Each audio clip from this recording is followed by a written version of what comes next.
दोस्तों कहा जाता है कि आदतें नस्लों का पता देती हैं। एक बादशाह के दरबार में एक अजनबी नौकरी की तलब लिए हाजिर हुआ। काबिलियत तो पूछी गई, कहा सियासी हूँ। अरबी में सियासी अफाम व तफहीम से मसला हल करने वाले मामला फहम को कहते हैं। बादशाह के पास सियासतदानों की भरमार थी। उसे खास घोड़ों के अस्तबल्स का इंचार्ज बना दिया गया जो हाल ही में फौत हो चुका था। चंद दिन बाद बादशाह ने उससे अपने सबसे महंगे व अजीज घोड़े के मुतालिक दरियाफ्त किया। उसने कहा नस्ली नहीं है। बादशाह को ताज्जुब हुआ। उसने जंगल से साइज को बुलाकर दरियाफ्त किया। उसने बताया घोड़ा नस्ली है, लेकिन उसकी पैदाइश पर इसकी माँ मर गई थी। ये एक गाय का दूध पीकर उसके साथ पला है। मसऊल को बुलाया गया। तुमको कैसे पता चला असील नहीं है? उसने कहा जब ये घास खाता है तो गायों की तरह सर नीचे करके, जबकि नस्ली घोड़ा घास मुंह में लेकर सर उठा लेता है। बादशाह ने उसकी फरासत से बहुत मुतासिर हुआ। मसऊल के घर अनाज, घी, भुने दुम्बे और परिंदों का आला गोश्त बतौर इनाम भिजवाया।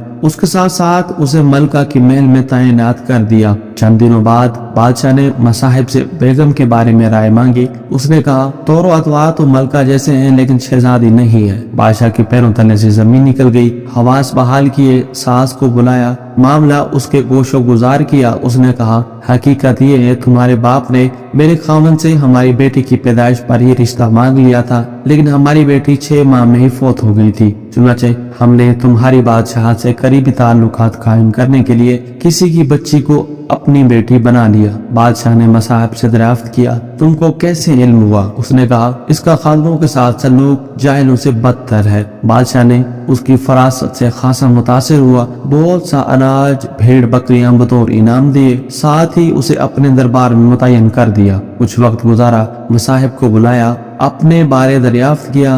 मसाहब ने कहा जान की अमान पाऊं, कुछ अर्ज करूं? बादशाह ने कहा वादा किया। उसने कहा ना तो तुम बादशाहजादे हो, ना तुम्हारा चलन बादशाहों वाला है। बादशाह को ताव आया, मगर जान की अमान दे चुका था। सीधा वालदा के महल पहुंचा। वालदा ने कहा ये सच है, तुम एक चरवाहे के बेटे हो। हमारी औलाद नहीं थी तो तुम्हें लेकर पाला। बादशाह ने मसाहिब को बुलाया, पूछा बता तुझे कैसे इल्म हुआ? उसने कहा बादशाह सलामत, जब किसी को इनाम व कराम दिया करते हैं तो हीरे मोती जवाहरात की शक्ल में देते हैं, लेकिन आप भेड़ बकरियां, खाने पीने की चीजें इनायत कर रहे हैं। ये असलूब बादशाहजादे का नहीं हो सकता, किसी चरवाहे के बेटे का ही हो सकता है। आदतें नस्लों का पता देती हैं। आदात, इखलाक और तर्ज अमल खून और नस्ल दोनों को पहचान करा देते हैं।